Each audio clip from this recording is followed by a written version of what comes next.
你有冇發現咧？好多時咧，我哋會越緊張、越焦慮嘅時候咧，就去唔到自己想要嘅結果。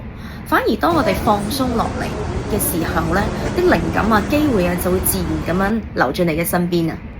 焦慮已經成為咗我哋現代人咧其中一種精神內耗。當你進入焦慮狀態嘅時候，你個大腦會啟動生存模式，然之後你腦裏面嗰粒杏仁核亦都會話俾你聽：哎呀，你而家遇到緊危險啦！所以你嘅身體會進入緊張同埋呼吸急促嘅一個狀態。但係當你願意去轉換，將心情去放鬆嘅時候，世界就會不一樣啦。你嘅大腦會釋放 alpha 波，亦都會進入一種叫做預設模式網絡。嗰個係靈感，係創意，係好多解決方案自然湧現嘅一個模式啊！你無需要好努力咁樣去諗或者去分析，你個腦都會自然去為你打開創意區，去帶嚟各種各樣唔同嘅想法，去話俾你知點樣解決你現時面對緊嘅困難。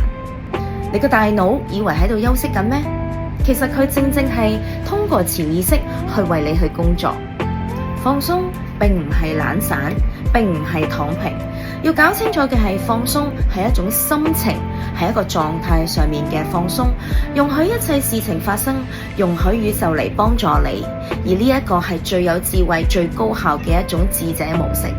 咁當你面對緊張、焦慮嘅時候，你可以進行深呼吸3次，讓你重新由緊張、焦慮返去一個叫做放鬆嘅狀態。真正嘅靈感只會喺你放鬆心情嘅時候先至會出現。